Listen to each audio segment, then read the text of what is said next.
Welcome to the Hair Notes Podcast. I am your host, Maxine Green, owner and master stylist at Curly Dimension Salon. This podcast was created to educate and motivate you on how to properly care for your natural curly hair. Every week, a new episode will drop. So grab a notepad and pen, pull up a chair, and let's have a chat. Let's get into today's episode. Welcome into the Hair Notes Podcast. All right, so on today's episode, I wanted to talk about whether to big chop or not to big chop. So a lot of clients come in the salon and ask about when they should big chop or why they should big chop. That is a question, I believe, for you to answer, right? There is never a good time to big chop. But before we get into that, let me introduce myself. My name is Maxine Green. I am the owner and stylist at Curly Dimension Salon. I wanted to start this podcast to help you on your natural hair journey. So oftentimes I get the question, hey Max, can you help me? Or I don't know where to start. Or I think I want a big chop, but I'm not sure if I'm ready. Or how do you know when you're ready? Here's the thing, you guys. No one really knows, right? But you should feel within your heart that now is the time. When you are ready to big chop, you should say to yourself, I want a new start. I want to start over. I want a fresh beginning, a new beginning, right? I want to completely let go of the old and walk into whatever is new on the other side of the door. So whether or not you should big chop, it's totally up to you. But here's what I would encourage you as a styler, as a stylist, as your hairstylist, or and just as a hairstylist, period. If you have two different textures, let's say you haven't relaxed for a period of 6 months to a year, and you have two different textures, you're experiencing severe breakage, you have heat damage, and or you just want to stop with the relaxers altogether. Then at that point, I would encourage you to big chop. Right? There is no point or no use in you holding on to two different textures. It serves no purpose. And what you're going to find that when you have the two different textures, it makes it more difficult for you to style your hair. You'll experience a lot more breakage on the floor, in your bathroom sinks, and that's just not a pretty sight, right? So that's one route. But here's the other part to that. Let's say you are experiencing the two different textures. If you have enough growth, meaning if you have enough natural hair, then go ahead and big chop. There are some girls, some curly clients who don't want to start short. You don't always have to start there. Your starting point can be you can wait until you get a little bit more length. You can wait until your hair grows out a lot more or a little more, whichever one is comfortable for you. As I mentioned earlier, it's really about a matter of preference. So some girls like the short look, because let's face it, y'all, short hair looks amazing on women, right? It just looks simply amazing. But let's say you're not ready for that short do. You're just like, oh no, I would prefer to grow my hair out. Then that's also good. That's also fine. So then in that case, I would encourage you to braid your hair or do a protective style. You don't necessarily have to braid it. If braiding is a little bit sensitive, or if your scalp is a little sensitive to the hair that's used for braiding, right? Then you can do something protective. You can do rod sets, which makes it for a lot less heat on your hair. The only heat, it will be coming from the dryer. So really a matter of preference. You essentially have to know which lane you want to go down, right? I would encourage you to either do a protective style, which you can do braids. You can do weaves as well, but I really would encourage you to make sure the application process is done right, or the application process is done good, or the application process is done with the intention that your hair is being cared for underneath, and with the intention that this is only a temporary fix to the long-term problem or to a long-term solution, right? I wouldn't say a problem. Problem is not so much of a good word to use, right? But on the other hand, if you just want to wear it you don't want the tension of the braiding, you don't want the tension or the pulling of a weave, then you can just simply do a rod set. The styles at this point is really limited to it's really limited what you can do. It's very limited what you can do, right? So you can either do a rod set or you can do a flat twist out. Those are two styles that you can do in the interim until you get to the length and the desired how you desire your hair to look until you get there. I can tell you it works because I've done it for a client. We kind of grew her hair out only doing flat twists and rod sets. And I think we did that for about 6 months. And then she transitioned completely. Her hair went completely curly. No heat, which means no silk presses, no heat of any kind, with the exception of the dryer for drying the hair while your hair is being styled or once your hair is styled, right? The other part you can do is, let's say you want to go full throttle and you definitely want to do a big chop. Find you a good shape. Get a stylist who can know and understand your face shape, head shape, and can execute an amazing haircut on you. Because the other thing to understand is that once you get a good shape, a good haircut, your hair is going to grow back flawlessly, or it should grow back flawlessly. But the grow out process, you're starting all over. It's a fresh cut. You don't have to worry about the breakage, right? And sometimes it's a lot more fun when you have short hair. You have a lot more, if freedom is a good word for you to use right now, this is definitely the time to use it. So if you have a lot more freedom, right? Your hair is like get up and go. I can essentially go in the shower, wash my hair, put a little to no product in it.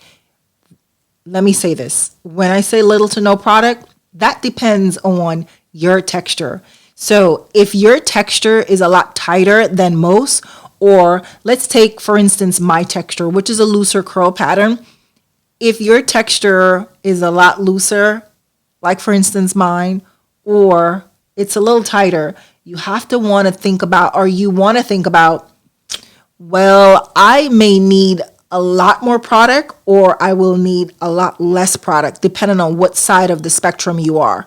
So for me, if I do during the summer months, I tend to do a lot of wash and goes because I don't like to sit under the dryer. It's too hot for me. So I don't like private summers. I don't know if you do as well, but I don't like private summers. But I tend to do a lot more wash and goes, meaning I just go in the shower, wash my hair, and I put very to little product in my hair.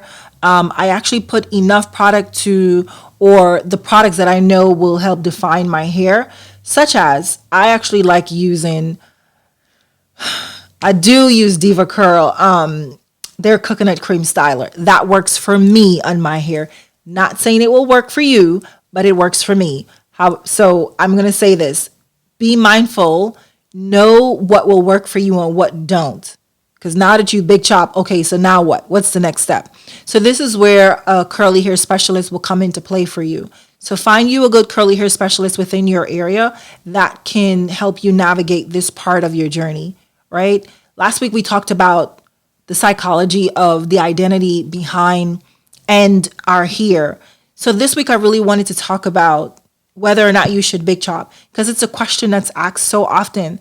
So here's my take on it. It's a matter of personal preference, whether or not you want to start over, you want a new beginning, or you want to just say, or you say to yourself, I don't like the look of short hair because I've never worn my hair short. So I'm going to grow my hair out. Here are your options. As your stylist, as a curly hair stylist, as a curly hair specialist, I will tell you, and I can tell you with all comfortability, that you can do you're very limited to what you can do when you decide to transition. It doesn't mean that it's the wrong thing to do. It just simply means that you have less options available to you. So with that being said, again, you can do a flat twist out or a rod set. Both styles look really beautiful, really, really beautiful. But that's all you can do. And you really have to stick to not doing a silk press. I know you may be tempted and you will get tempted to do a silk press, but I would highly recommend against it. And let's say, for instance, you decide like, okay, well, I'm going to flat twist or I'm going to rod set for maybe 2 or 3 months. And then the other 2 months or so, I'll do some braiding. The best time for you to, or here's my advice. Here is an offering, I should say. The best time I think you should transition or try to transition your hair from straight to curly will be the winter months. Why? It's colder, depends on where you are, where you're located. Now, if you're in a warm environment, it doesn't matter. But because we're up north, I recommend in the winter times. The winter months is a lot more brutal on curly hair. It leaves the hair a lot drier. So when your hair is protected, it's out of sight, out of mind, so to speak. You don't have to worry about it. You can braid it and you can flat twist or rod set it. At this point, you give yourself enough time to grow the hair out to a decent length. Then you can go ahead and say, okay, you know what? At this point, I no longer want to manage this. I no longer want to deal with this. I now want to cut my hair off. So, but here's the kicker, guys. Make sure you don't have, because once you decide to big chop, you can't put it back on, right? So now decide, okay, I want a big chop. All right, you got to that point. Now that you've big chop, don't go home and say, oh my God, what have I done? Before you step foot into the salon, be mindful that this is a big step for you. If you've never worn your hair short, I highly encourage you to really think about doing this big chop before you make your appointment and before you go to the appointment, right? Because you don't want to have haircuts remorse. I've seen it so many times, I've heard about it so many times, I should say. I think once or twice I've had a few clients that said, I kind of regret cutting my hair because that's all they know. All they know is long hair. They didn't regret the look of it once they cut it. They just regret it because it was a lot more work for them. So with that being said, know that once you cut your hair, it's a lot more work. It's a lot more time and patience. It's a lot more effort on your part to help take care of it. You guys, in order for you to get to the curly look that you desire, in order for you to have your hair looking the way you love it to look or you would like it to look because of photos that you saw or Instagram models or Instagram influencers or even people in your friendship groups, it's going to take you some time to kind of really get to that desired look. That doesn't happen overnight. So be truthful and be straight up with yourself.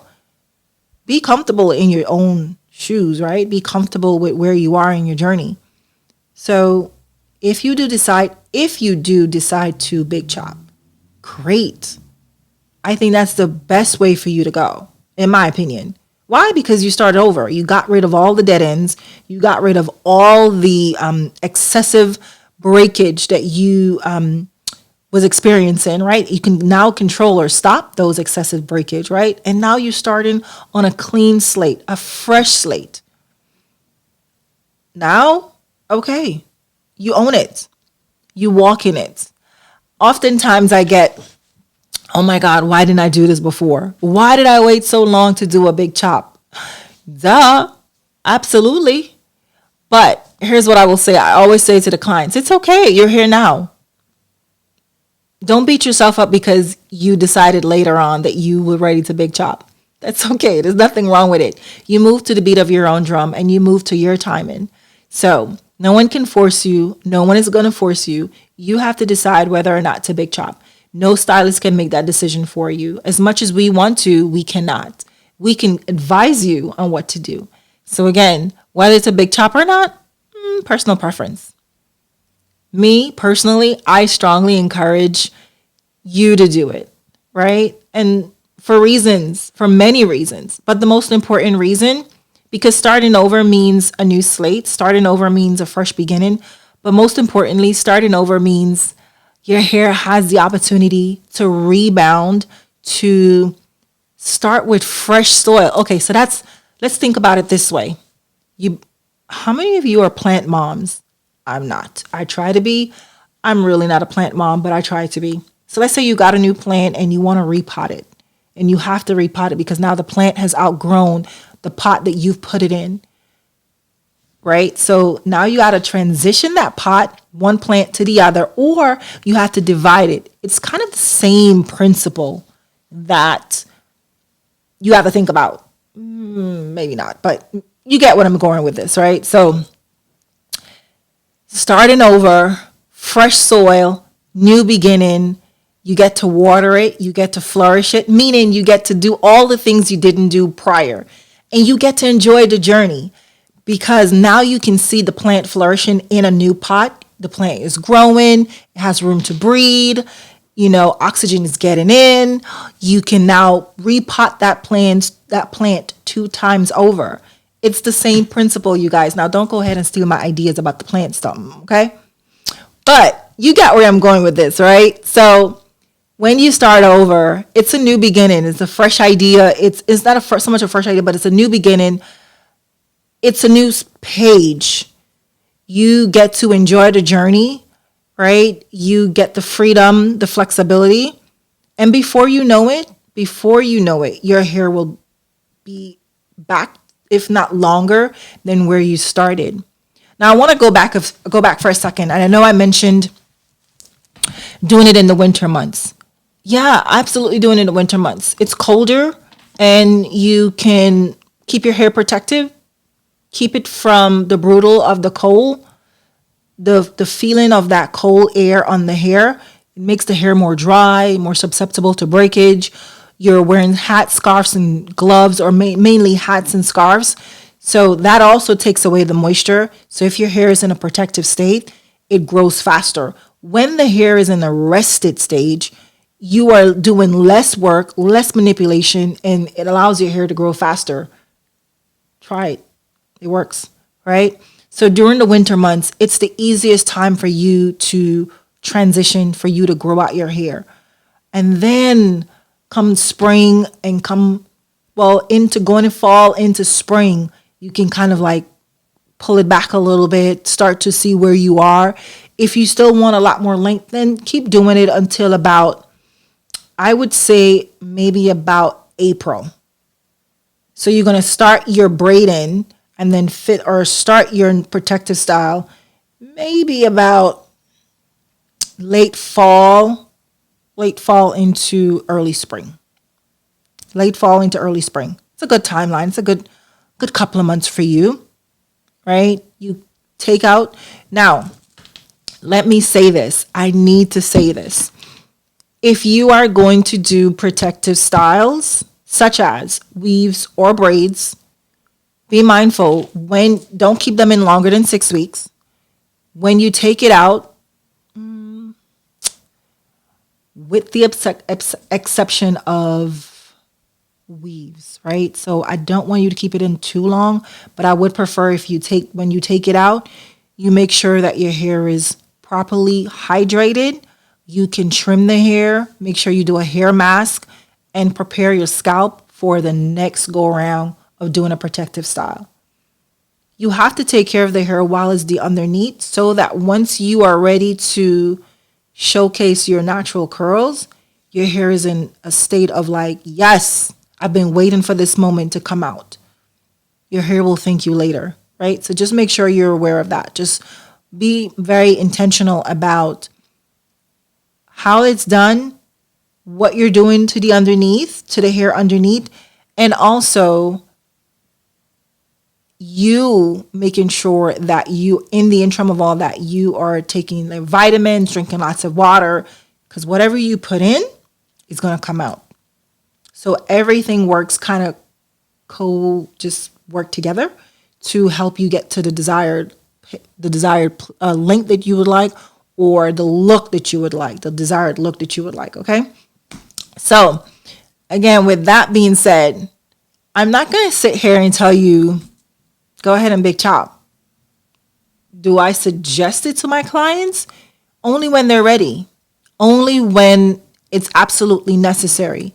But again, as I said before, only when they're ready. They have to be ready for this because it's natural hair is not an easy journey. They have to be ready to ultimately own it, or they have to be ready to embrace who they are. They have to be ready for the next step, right? Don't think that when you big chop or when you cut your hair, you're gonna look like a boy. I think that is such a it's such a preconceived notion that so many of us struggle with because we look at these haircuts oftentimes and we say, okay, if we big chop, we're going to get all these harsh lines, all these hard lines. It's not too soft. It's not going to make us look feminine enough. If you're going to go to a barber, let me say this. If you're going to seek, if you're going to go to a barber and sit in a barber's chair, be very vocal about what you want and what you don't want, right? Most barbers, unless they are really up with the times and unless they are really looking at a woman and he can really cut a woman's hair to kind of complement her features, they oftentimes cut a woman's hair as though they're cutting a man's hair. And that's not all barbers. There are some barbers who are excellent at cutting women's hair. That's the one you need to sit in his chair. That's the one you need to be vocal on. That's the one that's going to execute that look that you're looking for. But if you're not comfortable with a barber, then find you a really good hairdresser, a really good hairstylist that can not only give you a super sexy haircut, but also help style it and help educate you on how to style it even after you've left the salon. That's what you're looking for. Those are some of the things that you need to have on your scorecard. Those are the things that you need to have on your to-do list. Those are the things that you need to say to yourself, this is what I'm looking for. I'm ready to big chop. I need to have a stylist who can execute a haircut that fits my feature, that will complement who I am, meaning who I am in my everyday life. Whether you are a soccer mom, a business coach, whether you are just a stay-at-home mom or you're a professional gal, listen, you should have a haircut that can be versatile in all areas of your life. Because how you feel is going to come through and how you go about your day. If you're not confident in wearing your hair short and curly, then everything else is going to fall. Everything else will kind of like look half done, right? Because you're not confident. Shoulders drops when a woman is not confident, right? And you can kind of tell when a woman is not confident. They tend not to make eye contact, right? So this is not a psychology call. This is not a psychology platform. I'm just kind of stating what I've seen in my years of being in the industry. That when a woman is confident, her shoulders go back, she sits up straight, and she makes eye contact, right? She owns it. And for me, that's boss. That's just boss. So when you decide to big chop, whether or not you decide to big chop is totally up to you. It's totally on you. But when you do, really own it and really walk in your truth because you're a badass. And as such, you should own it. And find you a good hair specialist. Find you a good hairdresser. Find you a good barber that can execute the look and the vision, that can pull the vision together for you that you're looking for. All right, you guys, that's all I have for today. I hope you enjoyed this episode. Until next time,